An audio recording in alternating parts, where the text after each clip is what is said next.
Hey, What's up, you guys? It is the Teacher Project 2.0. We are here to talk all things education as it relates to, excuse me, students of color and students who are part of the LGBTQIA plus community. How you doing today, Dr. L Teti? I am good. How are you, my love? I'm better. I had some oral surgery earlier this week, and I I'm pushing know. through. Matter of fact, it should be time for me to take one of my pills. Hold on. Yeah, we But been I am just praying, pushing honey. through. I am pushing through. Push through, sis. Push through. Listen, we do what we got to do to get what we trying to get, honey. Okay. I hear you. Although I did sleep good today. I slept in this morning, so because I'm on spring break and I feel like I've had something to do every day. This is my first day that I didn't have to leave the house for spring break. Okay. Okay. Don't you So hate shout out. that? Listen, I'm trying. Shout out to everybody in the chat: Abby, Cams, Tracy, Karen, Crispies. What's up, y'all? Who was the first one in the room? I appreciate all of y'all. Everybody, I don't know what you said, but somebody sent me a DM saying Abby talked about you in her review. I said, I'm sure she ain't say nothing bad. Ooh, I gotta go look at that. She probably said, "I gotta go look at it because I'm sure it wasn't She that bad." probably talk about P on the on that show. Ciao. God. All right. So we have a couple of. First of all, I want to thank you, Crispies, for sending us an article. I thank you so much. We're getting ready to jump into that because we saw the title of that and we were like, "What?" So we're going to jump into the article. And again, for all those, I've said it before and I'll continue to say it. Please make sure you guys can all feel free to send us articles or join us here live by joining the YouTube channel if you are listening to us on the podcast. Our email is the teacher project 2.0 at gmail.com. You can always send us that or DM us on our Instagram, the_teacher_project_2.0. And we would love to hear from you guys. We're working on doing some interviews, and so we're going to get you guys that content soon.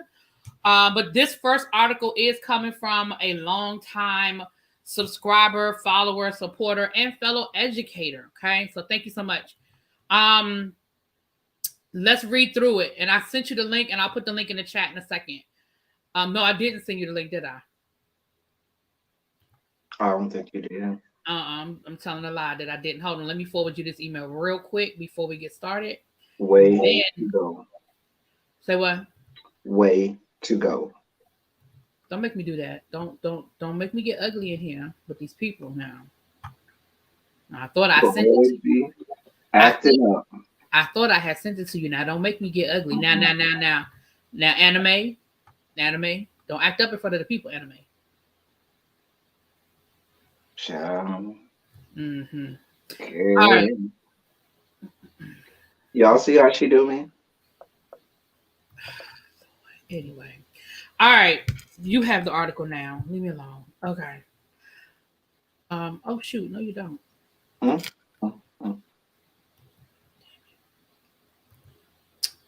right. So with that being said, we back to the back, y'all. I'm not doing this with him.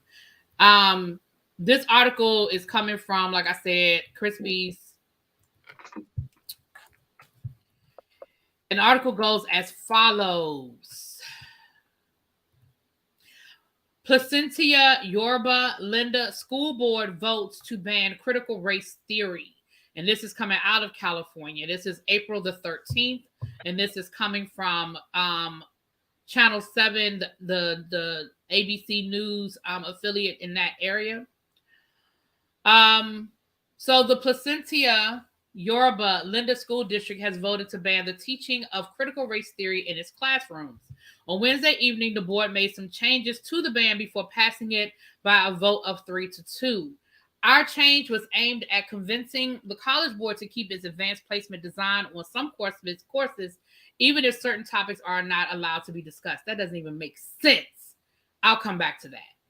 The ban does not specify what would happen if a teacher were to violate the policy. The district is the first in Orange County to pass such a rule. Critical race theory is a way of thinking about them. Okay, and it goes on to talk. We're not doing that because we've talked to y'all ad nauseum about what critical race theory isn't, and that it's not even taught in schools. And what they just said, critical race theory is, it absolutely is not. Yeah, matter of fact, I'll go ahead and read what they said so that we can just highlight to you that that's not what it is. Critical race theory is a way of thinking of America's history through the lens of racism. Scholars developed it during the 1970s and 1980s in response to what they viewed as a lack of racial progress following the civil rights legislation of the 1960s. It centers on the idea that racism is systemic in the nation's institutions and that they function to maintain the dominance of white people in society.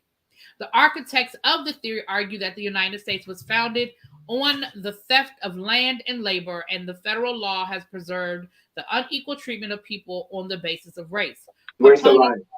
I'm sorry. Keep reading. I'm sorry. I got caught up. I'm sorry. I apologize. My bad. Proponents also believe race is culturally invented, not biological. Many Republicans view the concepts underlying critical race theory as an effort to rewrite American history and convince white people that they are inherently racist and should feel guilty because of their advantages.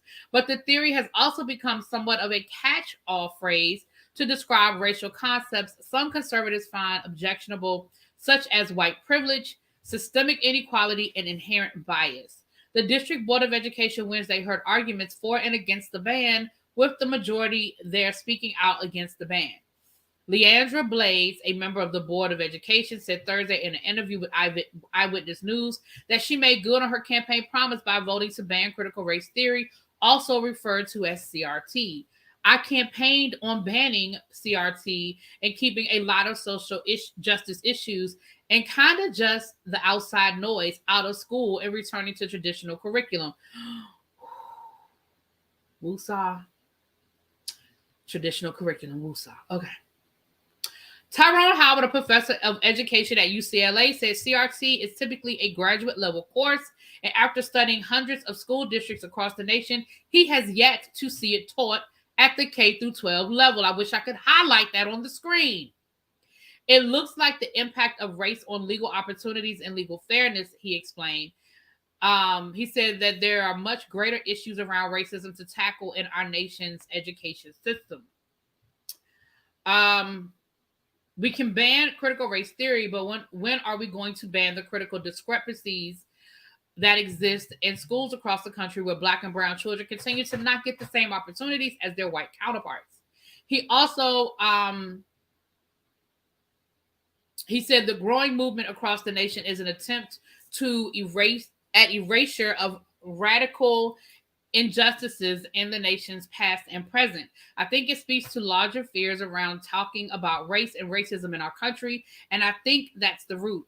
That's what feeds people. We don't want to talk about that issue around the role of race that race and racism has played in our country since its inception.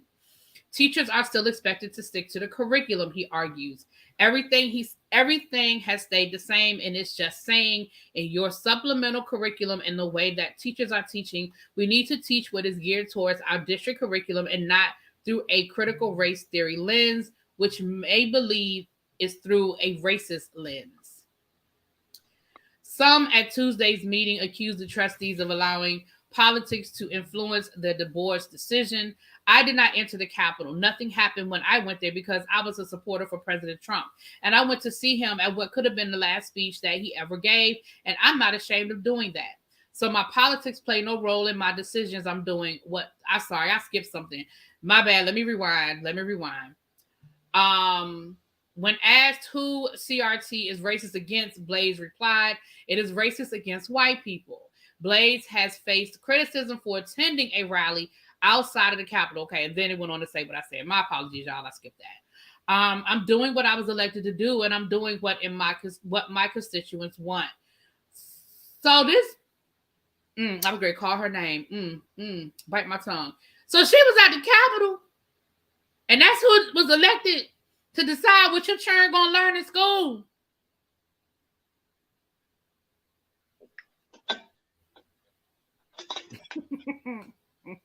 Before I hand this over to El Teddy, because I already see he ready to blow. Let me go back up to the top of this article And El Teddy and myself can both speak to this because both of us teach AP or have taught AP, which is advanced placement. To say that you are going to allow, you're going to continue to teach advanced placement classes, you're just going to have teachers not teach the part that you feel is a part of critical race theory is ridiculous. AP comes with its own curriculum. There is a test at the end of the year that where students can earn college credit, so forth and so on. I'm not going to get into all of the details, but to say that you're going to keep allowing your school district to teach a class, but you're going to take out parts of the curriculum that you don't like, but still hold students to the standard that they have to pass this exam to show that the teacher, because remember, it comes back to the teacher being successful in teaching the class. They look at the end of the year, they look at how many of your students got a 5, 4, 3, 2, 1. Exactly, Janae. And the College Board is not going to be okay with that. Who actually owns the AP curriculum? Go ahead, El Teddy. I'm done. There's no part of that article except for the one by Tyrone. What was his name? Tyrone. I'm sorry. It's just the way you started. I already know it. I already know. Like, like what was the gentleman's name? Tyrone Howard. After that, it was nothing else. Let's be clear. This is the great state of California, as blue gets. But please be clear. Devin Nunes, former member of these yet to be United States of America House of Representative Devin Nunes, is out of the great state of California. So is the Republican leader of the House, who's vying to be Speaker of the House, Kevin McCarthy. He is also from the great state of California. And I say this all of the time, through racism and the continued jockeying for, keeping of white supremacy is not a red state issue, blue state issue, a Dem or Republican issue. It is absolutely white people on both sides of the aisle and from all political factions trying to maintain their dominance and supremacy on all other races and ethnicities. Please be clear. That's the long and short of it. Because what you call traditional curriculum, we call inaccuracy and lies, fabrications. That's what we call them. These are the people who will tell you that 2 + 2 is closer to 5, as opposed to 2 + 2 being 4, and then try to have that be sound education. These are the people who try to teach children, don't believe what's right in front of your eyes, just believe what I'm telling you. These are those people. And then what they try to do is they try to get institutions to conform to their level brand of fuckery. And that's the best word that I can use for what they got going on as an English teacher.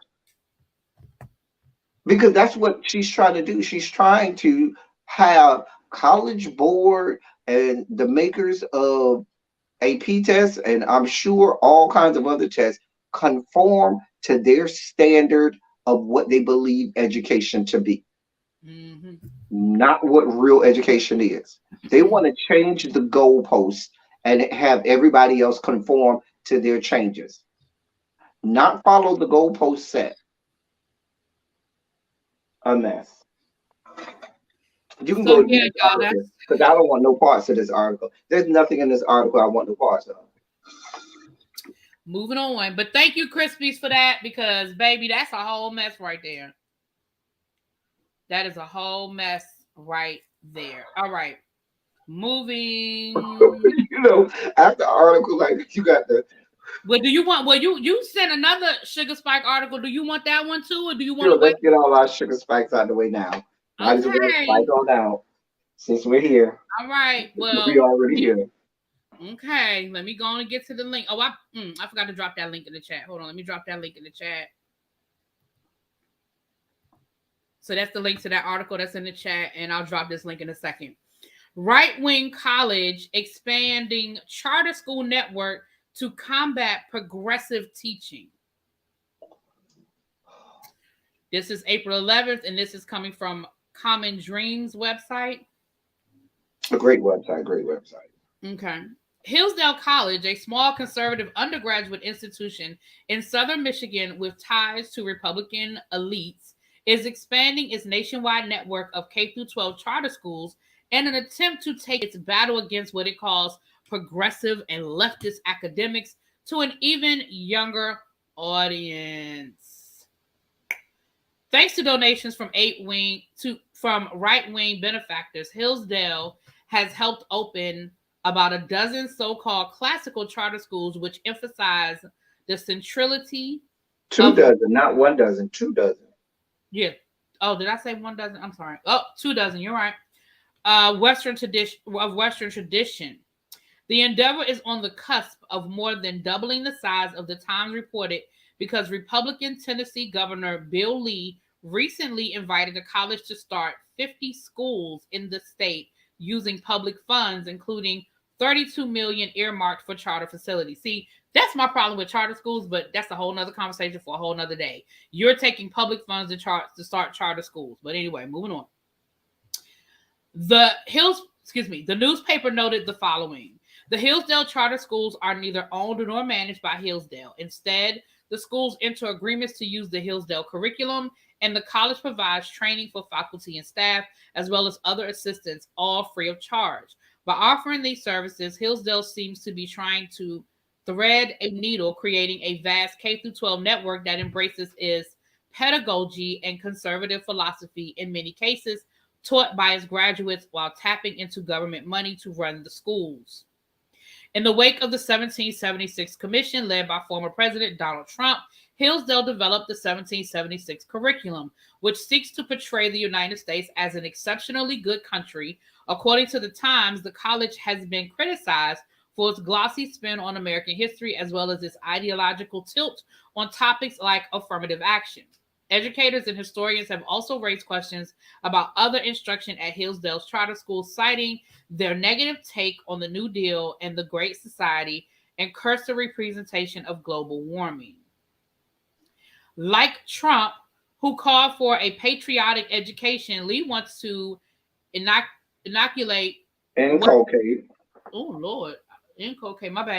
inculcate what he describes as informed patriotism in Tennessee students, and the governor sees his charter expansion plan as part of that effort. For decades, Hillsdale College has been the standard bearer in quality curriculum and the responsibility of preserving American liberty, Lee told state lawmakers recently. I believe their efforts are a good fit for Tennessee. Freedom from Religion Foundation, a nonprofit dedicated to protecting the separation of church and state, urged to take alarm as the Christian college sinks its hooks into taxpayer-funded charter schools with Lee's help. There's a long article, so I'm going to go ahead and stop there. I think we got the gist of it, because it just goes into talking about like the history of charter schools and all of that. Which again, we can have a whole charter school conversation, which I think at one point we said we were going to. We didn't do it. We did a charter school. We did a charter school. Oh, we did? Okay, so we did do a charter school. Yes, yeah. We did. So we did a charter school episode where we explained the history of charter schools, what they were supposed to be, what they are now, blah, blah, blah, the pros and the cons. So we did. That's in our archive if you guys want to go back and get that information. Again. Here's my thing.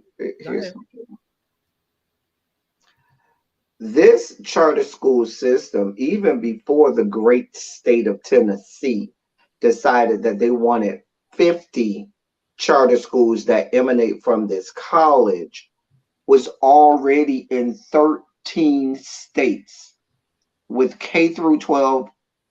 I'm not going to call it education, indoctrination. Okay?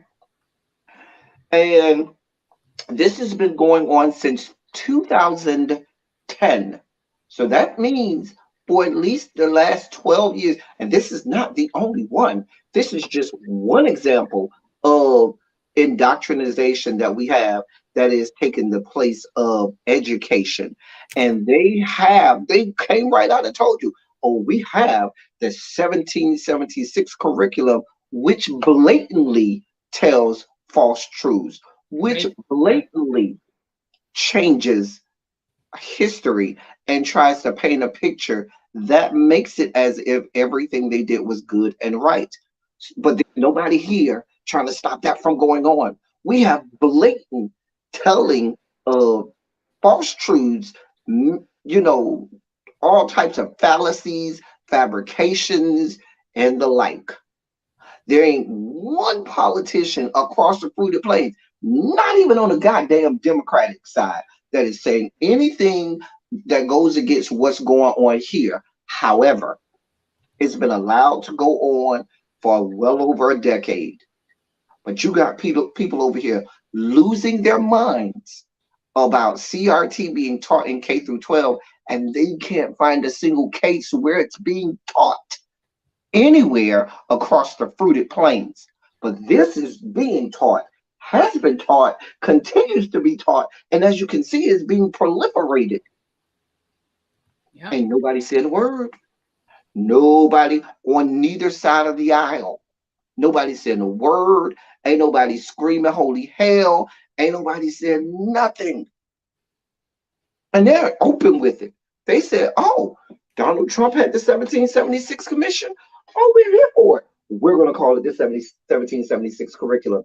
And every pedagogical society, every educational arm and wing that you can find has castigated this curriculum, has said that it is not sound and should not be a part of any K through 12 institution. But yet, it has gone on unscathed for years now. But y'all around here having a witch hunt about something that is not even happening. Passing passing laws about something that's not there. But this is allowed to happen. But now I'm sure you check the textbooks at these schools and they'll say that Africans came over here willingly because they wanted to help build what would be the greatest nation in the history of mankind. And Child. they were treated so nicely, and their pay was free room and board. They got free food and they got free housing in what would be the greatest civilization and society known to in the annals of mankind. Oh my God, the things that the American government has done with the Native, no, I'm sorry, not Native American, with the Indians. And the fact that we give them so many, we've even carved out their own place and giving them tax subsidies and giving them ways to make wealth. Like, no, this is what is being taught. Ain't nobody saying nothing. Ain't no word being said.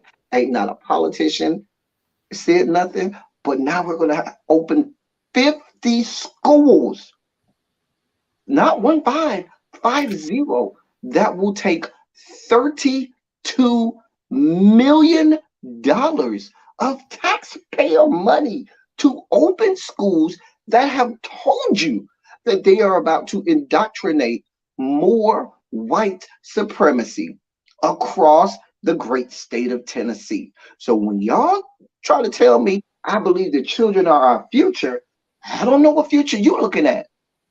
Y'all who telling me, oh, it's going to get better with time, I don't know what you're looking at.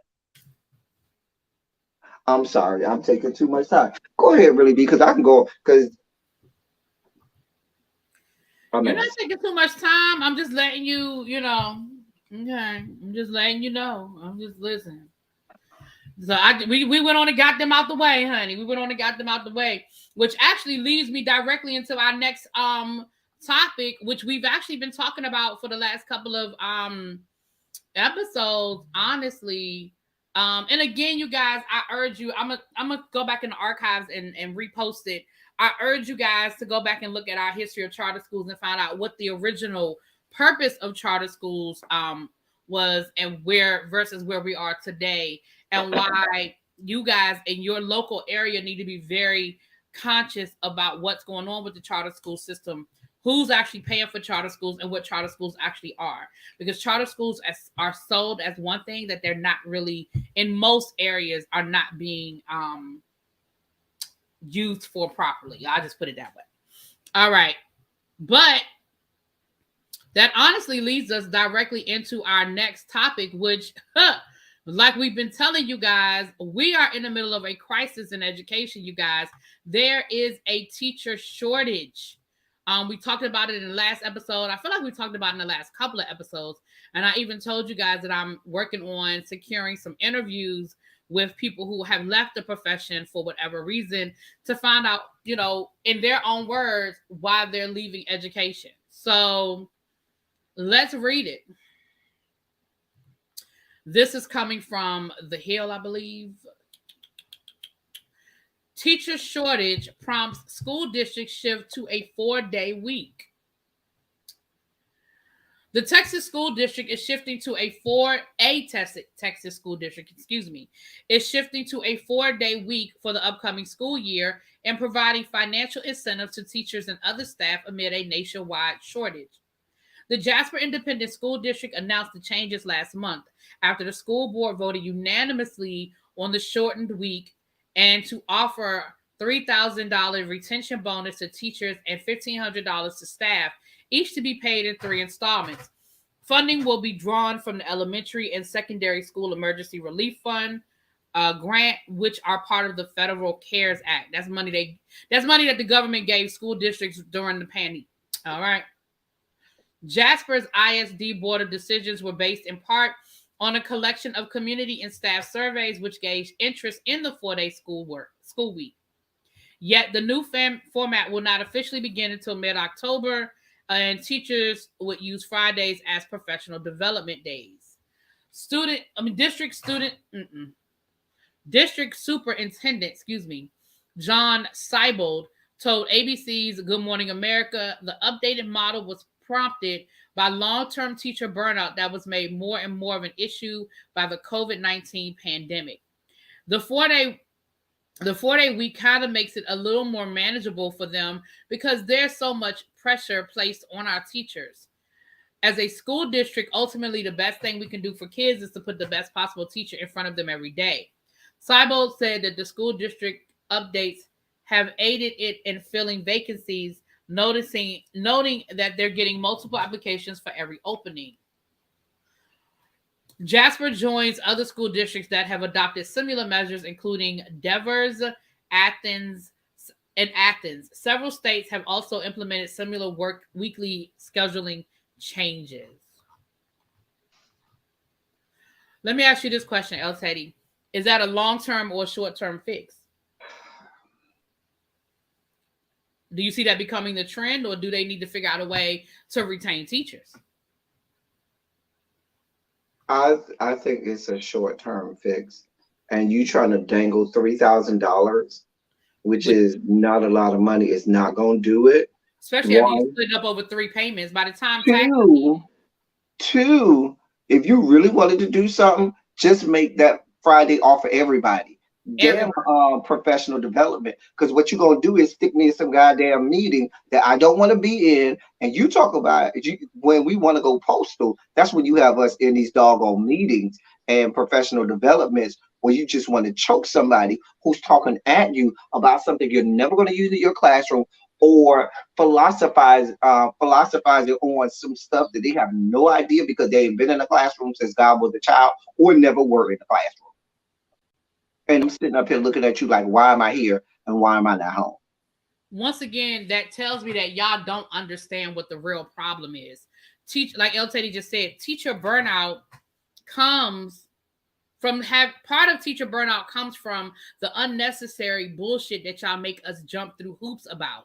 And going to an all-day teacher development, first of all, like I know, LTD principals and the principals at these schools are going to be stressed out to figure out, oh my goodness, what are we going to do? What am I going to do with all these teachers? And that means that they're going to make up dumb shit. They're going to have us sitting through stupid stuff. They're going to have they're going to bring in every teacher motivational speaker program. Like, they're going to bring in so much unnecessary stuff just to say we did something on the teacher workday. Or they're going to say, hey, teachers, you can sit in your rooms and work on lesson plans, but you still got to come in the building. You still have to show up, which means that I'm sitting in my classroom doing something that I could be doing from home, which again, you're adding to the unnecessariness of it, and that adds to the burnout. So that tells me that y'all still don't get it. You still don't understand what the problem is because you're making up shit. I'm going to tell you what happened. What COVID taught the United States workforce is life is too short. Why the hell am I going into this building? It taught everybody that. And employers all over the country are so afraid of that. Ones that can't see the forest through the trees. Because you got some employers that see the forest through the tree. They said, you know what? I can get more production out of my work staff if I just let them work from home. Because let's be clear, there are mechanisms in place in the 21st century that can track all of your KPIs, all of your numbers, and all of your metrics to make sure that you are doing what you're supposed to be doing from home. There are ways to make sure you have a secure network. There are ways to do all of that from home and avoid people having to drive an hour, hour and a half, 2 hours to and from work in rush hour traffic where you're doing everything in your power not to commit a goddamn homicide by blowing somebody driving next to you off the earth. Okay. You can be home, be relaxed, and do what you got to do and keep it moving. Because let's be clear, the same people who ain't gonna get the work done at home are the same people who ain't gonna get the work done in the building. These exactly. Are the same people avoiding, trying to do real work when they're in the building. So it don't matter if they're home or in the building. Micromanaging is not the answer. And again, because that's just like with my school district, they do it all the time. And it's like, why are you making us come in the building to do what we could do from home? Like, didn't we learn during the pandemic that we can do these things from home, that we don't have to be in the building to do everything? Well, really here's one thing that all teachers who leave education and go to another industry say is they're amazed at how they're not micromanaged, how they had gotten so programmed to always have to check in, always have to make sure I'm doing what I'm supposed to do. Always have to, okay, and your boss looking at you like, chill out. I ain't checking for that. I look, we good over here. And your eyes, I don't have to be micromanaged. I don't have to, we good over here? I could just chill out and just do my work and get it done. And they all go, why did I wait so long? And I get more money? Listen, and exactly. I've worked out of the classroom multiple times, and I tell you guys all the time, the two best jobs I've had I ain't gonna say, but anyway, when I was out of the classroom, that was my experience. Exactly. When I worked at the union, it was like there was no sign-in sheet. You know what I'm saying? Like, it was, you're expected to be here at the time you're expected to be here. And when you're not here, like, I worked in the field. So I wasn't even expected to be in the office. If I was in the office too much, they would be like, you sure you don't have nowhere you're supposed to be? Because my job was to work with teachers, to be in the schools helping teachers. So if I said, hey, I was at a meeting at 1:00 at XYZ school, I'm going to just go ahead and see y'all tomorrow because the meeting ran late. By the time that it was like, all right, see you in the morning. It was never an issue. When I worked for the nonprofit, when I was doing advocate work for students with special needs, again, it was, When you're in the office, you're in the office. When you're not in the office, you're not in the office. It was never like if I was late for work, nobody was checking for me. There was no, oh my goodness, you need to put in a leave slip because you were 20 minutes late for work. Like it was none of that. It was none of that. And you're right. When you leave education and you are in these other environments, it just, you're like, wow, Like, somebody what was I an adult. subjecting myself to? And the thing about it is, you go, I went to school, got a 4-year degree, have advanced degrees, and I'm subjecting myself to this with people who did the same thing, have no clue and no knowledge, and I'm making way more. Like this plan right here is not going to get it done. It's not going to get it done. I'm gonna tell you what needs to happen. I'm gonna tell you what needs to happen. They're just like we talk about. There needs to be a sweeping and categoric change in what we know to be law enforcement in this country. There needs to be the same thing with education in this country because right now we are losing. We were already at toward the bottom in terms of industrialized and first world countries with regard to education pre-COVID. Mm-hmm. And now COVID just exacerbated that whole notion. And we really have to take a step back and reconsider how we go about the business of education, specifically K through 12 education or pre-K through 12 education in this country. Because what we're doing right now is not working. It's not working for the students. It's not working for the teachers, which means to me that ain't working at all. Listen, the whole system needs to implode. But that's what I'm saying. They have to just Yeah. do away with everything And I'm speaking and as rethink somebody who, everything. yeah, and I'm speaking as somebody who, you know, I'm a little stuck in my ways when it comes to certain things as far as education is concerned. But I think I'm more open to adjusting and changing than I am to staying the same. But the problem is there is no direction. I told you guys on last week's episode that they sent out a survey for my district, and the answers that they got back were staggering. The problem is nobody knows what to do to fix them. Nobody knows what to do to fix them. The results are staggering what they got. And I think another issue is we here in this country are so anthropomorphic that and so narcissistic that we dare go and try to look at maybe what's happening in another part of the world that may be working and maybe say, they're never going to do that because, our narcissism and, anthropomorphic nature won't allow us to say what we're doing may not be correct or what we're doing may not be working or someone else may have a better idea or be doing something better than we're doing it. We never want to admit that. And we would rather sit here and fail over and over and over and over again before saying, you know what? I just don't have this right.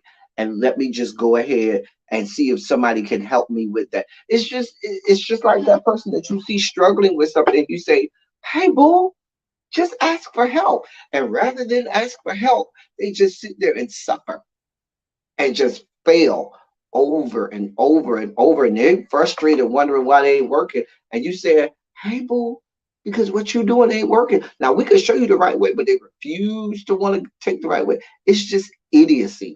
It's insanity. That's what it is. It's insanity. I, this plan right here that they're talking about, they is going to happen in the great state of Texas, governed by Governor Hot Wheels. Because let's be clear, even with that, if I was somebody that wanted to go with that incentive, once you get in there and you see all of the things that you're subjected to in the great state of Texas, with their curriculum, with the restrictions that they have on education in Texas, a non-education educator, a non-union state, no unions in Texas if you need them, none. honey. Well, there it is, you guys. Child. Listen, that's why I really am working on getting you guys.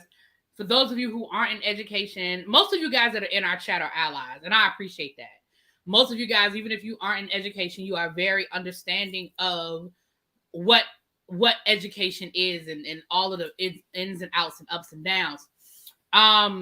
But we still have the naysayers, and so that's why I want you guys to hear it straight from the teacher's mouth, straight from the people who are dealing with it. You need to hear more from just me and from El Teddy, because y'all know how we feel. And again, we're here because we love it. Let's be clear. We love education. That's not in question. But you can still love something and it be unhealthy. We see it happen in relationships every day, right? You can love something and it just not be healthy. And the relationship not be healthy. But anyway, we have I believe this is our final article of the day.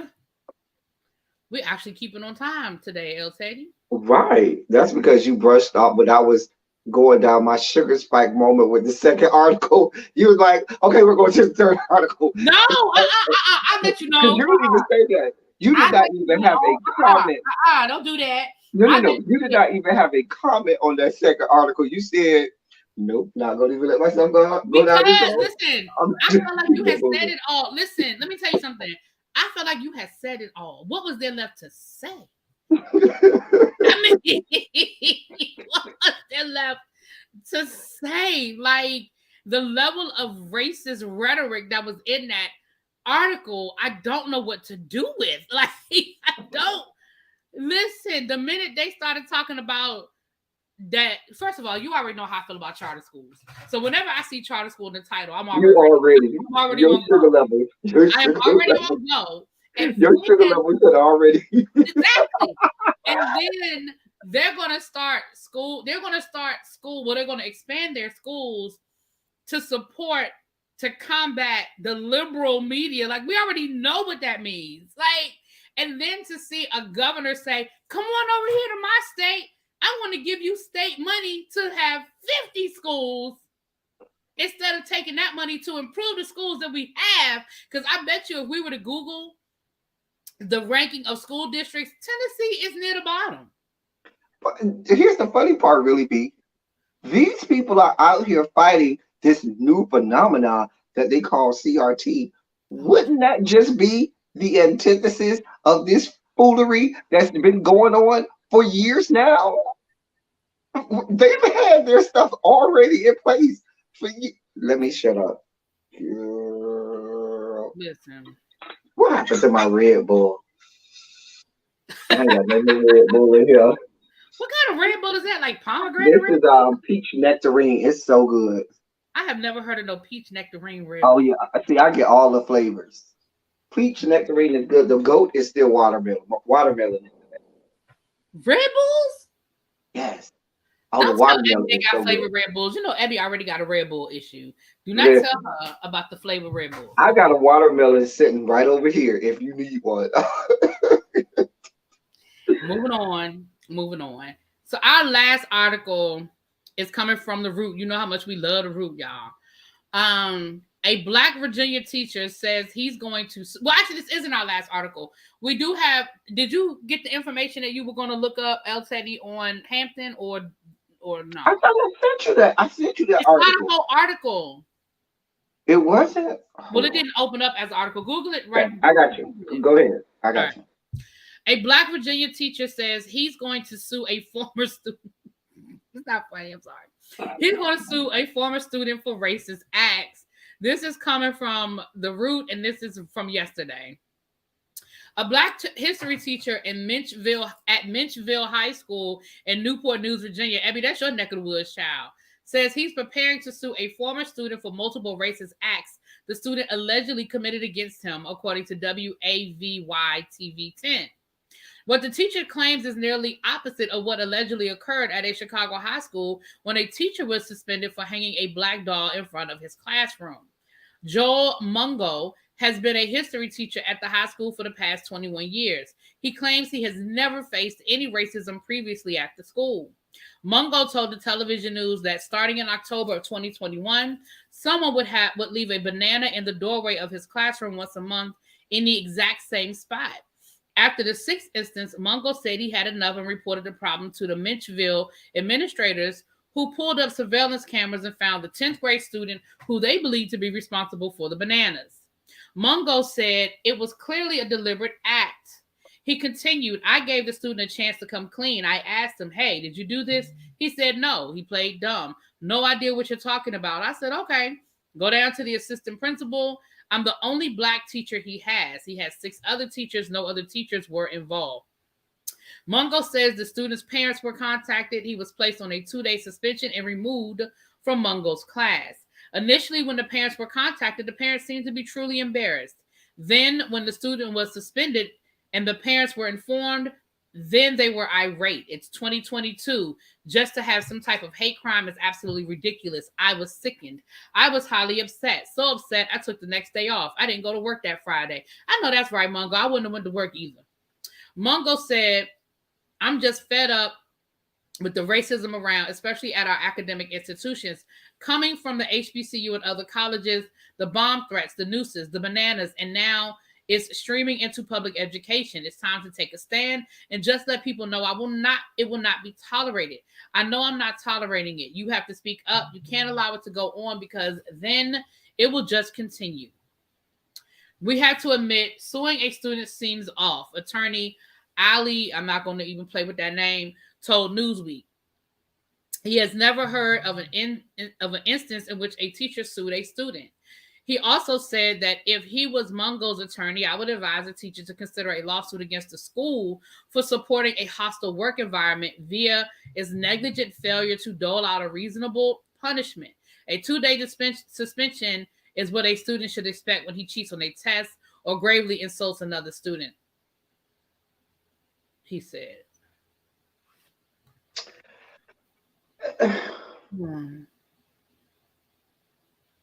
Well, why would... Okay, go.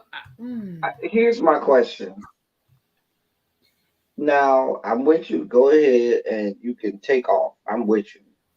And I do feel like there should be some action. However, I don't know in most cases at most school districts that there would be more than a 2-door outdoor suspension. Well, I don't know if they said if it was outdoor or indoor, but I don't know in most districts if there would be more punitive action than that.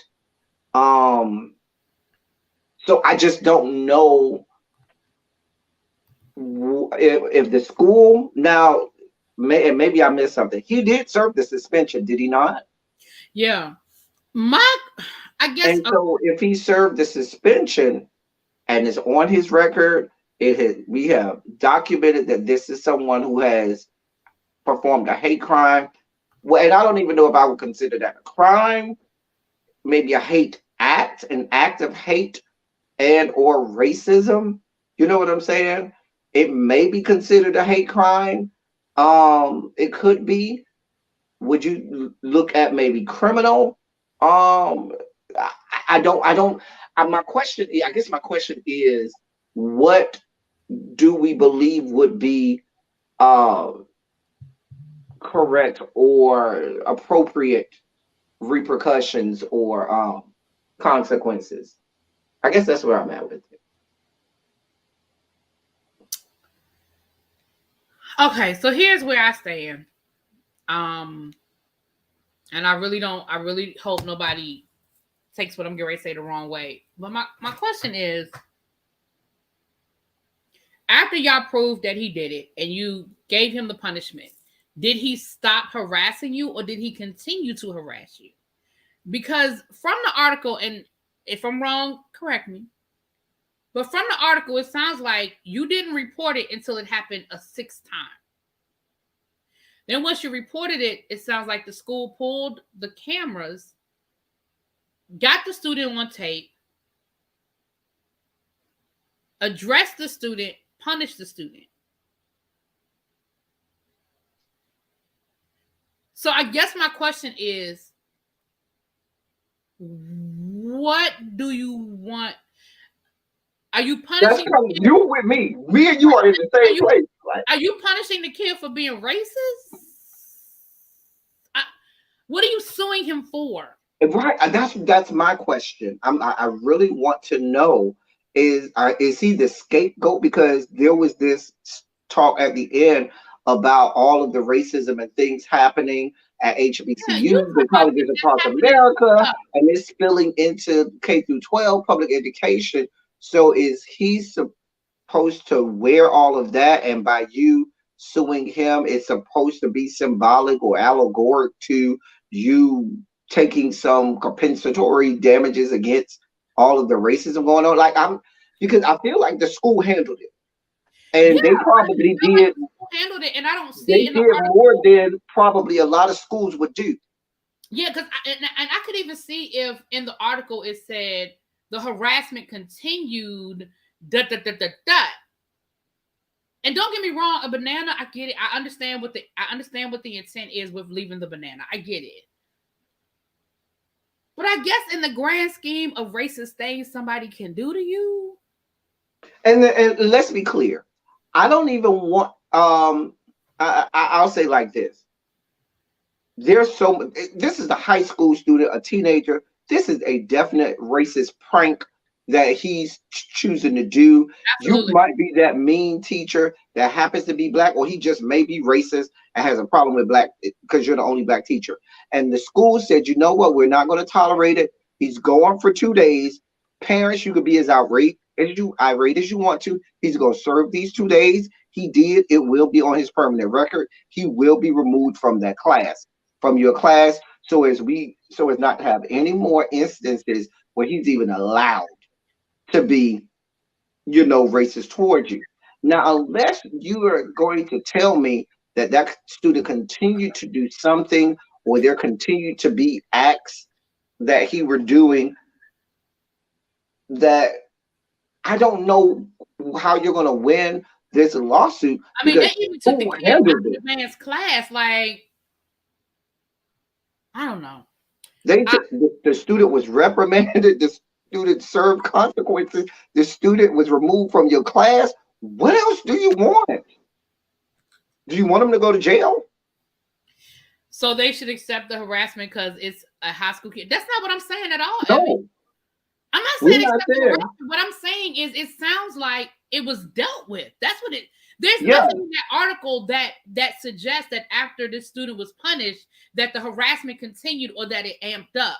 I could see if in the article it said, hey, he served a 2-day suspension, and when he came back, he hung a noose on the door, or when he came back, he left, nasty messages under his, like, I could see if there was more no, to it. Abby, I don't think that that's the right statement. The school might very well have a zero tolerance policy, which is why when they were informed and the They school punished him. found out, they said, nope, you will be punished. No, you're getting suspended. Your parents might be mad.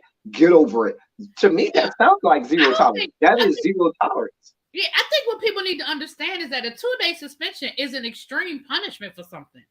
That's not especially if it's that can be. outdoor. That's especially if it's outdoor.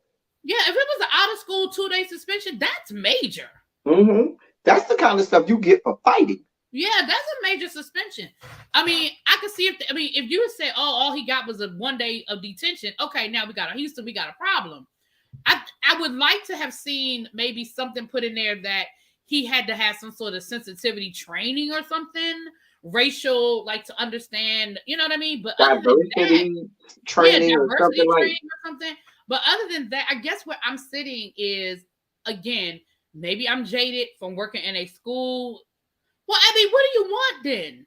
What is it that you want from the? You said he got a 2-day suspension vacation. That's what suspension is. I can't listen. The school can't control what happens when the child gets sent home. The child gets And sent the home. thing about it is this: there's not a whole schools don't have a lot of leeway on what this isn't the day back when some of us back in that went to school maybe back in the 80s that was still having corporal punishment where you could get paddled and stuff like that. They can't do that.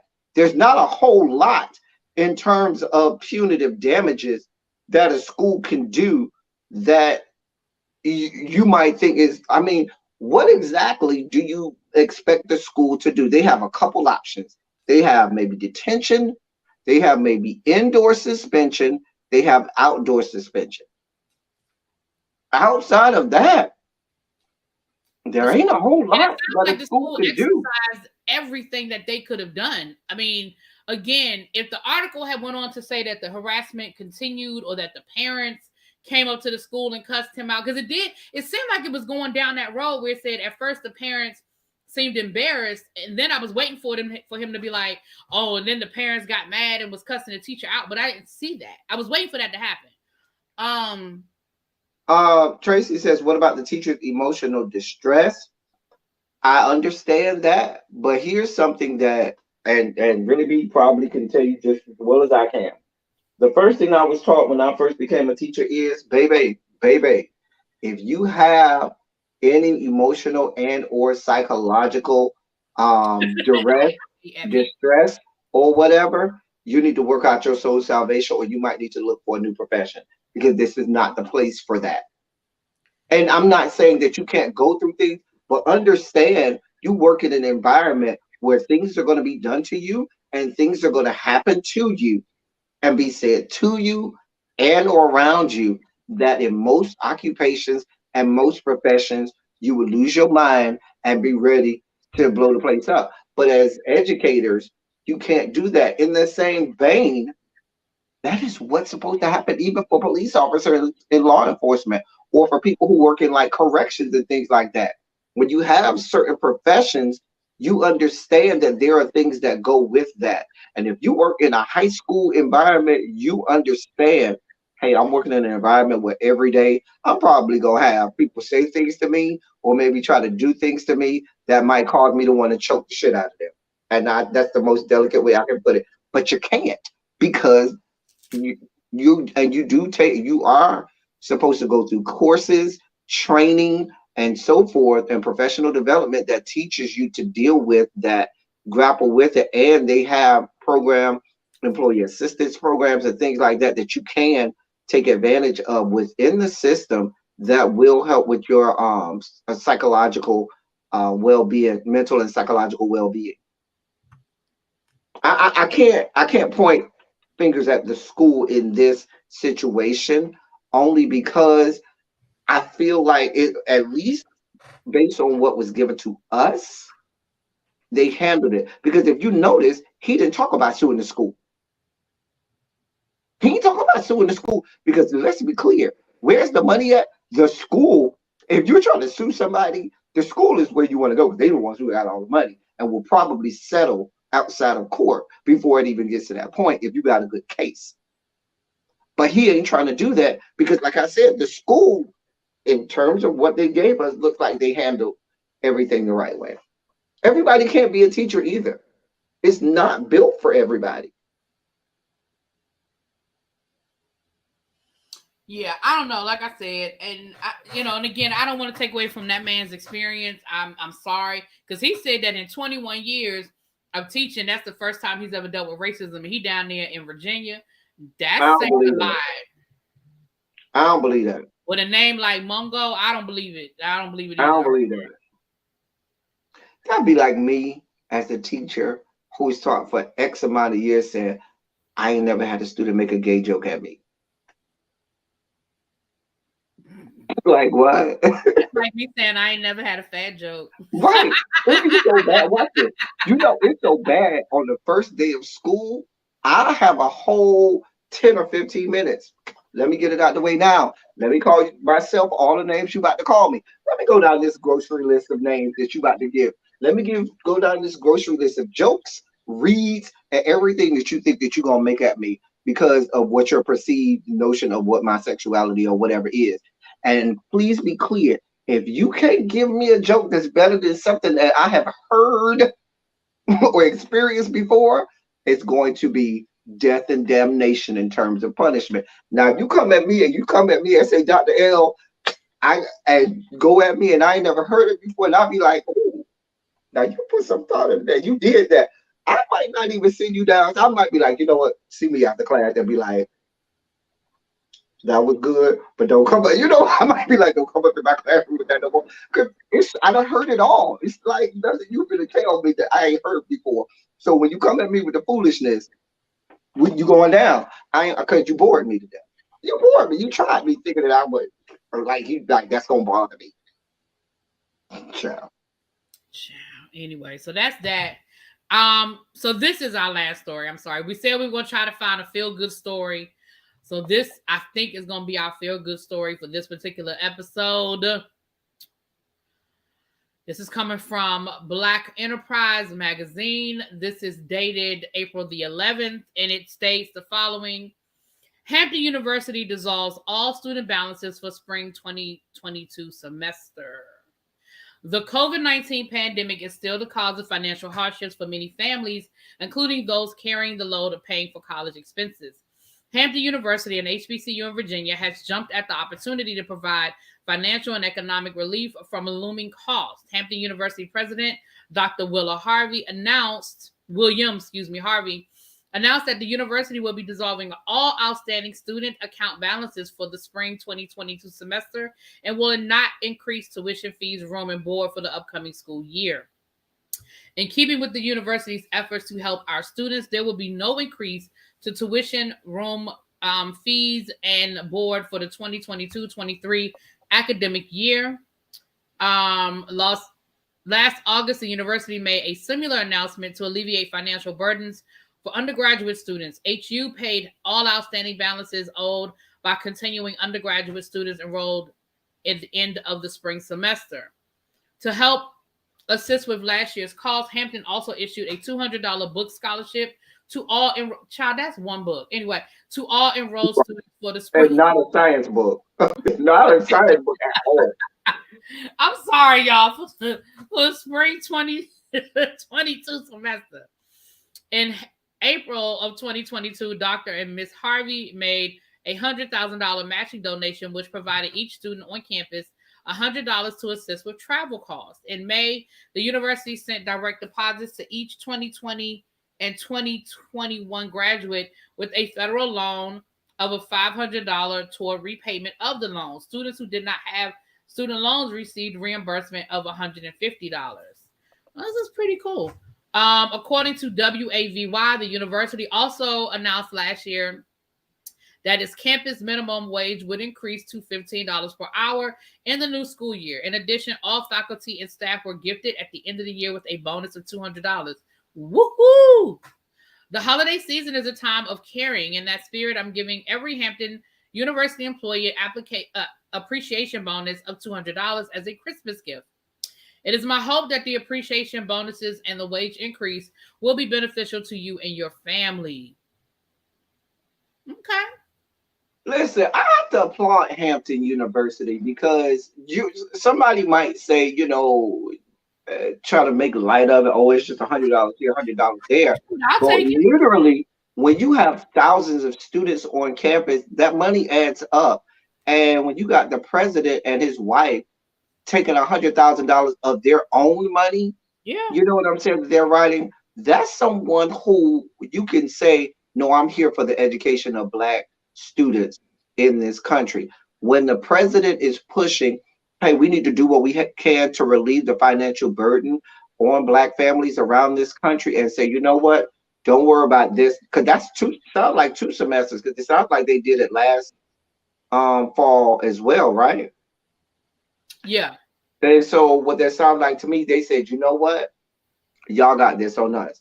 I would hope that other institutions would do the same thing. We know that there's a big push for the Biden administration and the federal government to do away with the federal loan debt and so forth. And so in the same vein, this sounds like a institution saying, you know what? They ain't did it yet, but let us help you out anyway. We got y'all. We got y'all. This is good stuff. Say what you want. It may be a couple $100, but that couple $100 might buy you a pair of shoes, buy you a purse, buy maybe another palette of makeup from somewhere. You know what I'm saying? And I will say this, there was some criticism, and I put this on our channel, I did our daily announcements. I have some daily announcements I need to make this week as well. But one of the daily announcements that I made, I think about 2 weeks ago, that Hampton University was offering free room and board to Ukrainian students whose education had been interrupted due to the war going on over there. And there was some criticism. I saw comments under when I saw it on the Shade Room. Some people have made comments about, oh, well, I know it's some black kids right here that need, that scholarship or whatever, whatever. But then when you read this article and you realize that this isn't nothing, this isn't something Right. new. That This Hampton is has something been that they're trying doing. over the last couple of years to do some things. So I'm with you. I applaud Hampton. I I applaud definitely them. applaud them. Yeah.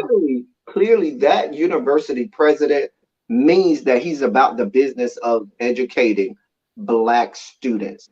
You can't fault him for that. And if he says, I ain't just here to help black students, I'm here to help any, other students as well. Go ahead. If the problem is you got a problem with somebody helping someone else, then the problem is you. Yeah. All right, you guys, that is our hour. We try to hold you to an hour. It's been an hour and 6 minutes, but we definitely wanted to bring you our feel-good story for today. Thank you so much for being here. As always, it is much appreciated. If you are not subscribed, if you are catching us on the replay, if you are catching us on the podcast, please, and Hey, please, podcast people. hey to the podcast people. Please, and please again, make sure that you check us out on the YouTube channel, subscribe, set your notifications. And we will see y'all next time. El Sadie, you get the last word. I gotta get some of these daily announcements in. I love doing, but the showrunner over here, I'll continue doing my show running. You know what I'm saying? And executive producer over here. But no, listen. I'm excited about some of the interviews that we have lined up. I'm excited about what we're doing here on the channel. Like, share, subscribe. Please hit the notification bell, and when you hit that notification bell, please select all so that you're informed any and every time that we go live, or we have videos uploaded. We would love to have you over here. See, I'm getting practice with that. You see how much I've been having to do Yes, I that. see it. It just rolls off the tongue. Oh God. That's an inside joke from my channel. Everybody knows what that's about. Dear God. All right, you guys. Thank you, and we are out. Mwah! Peace.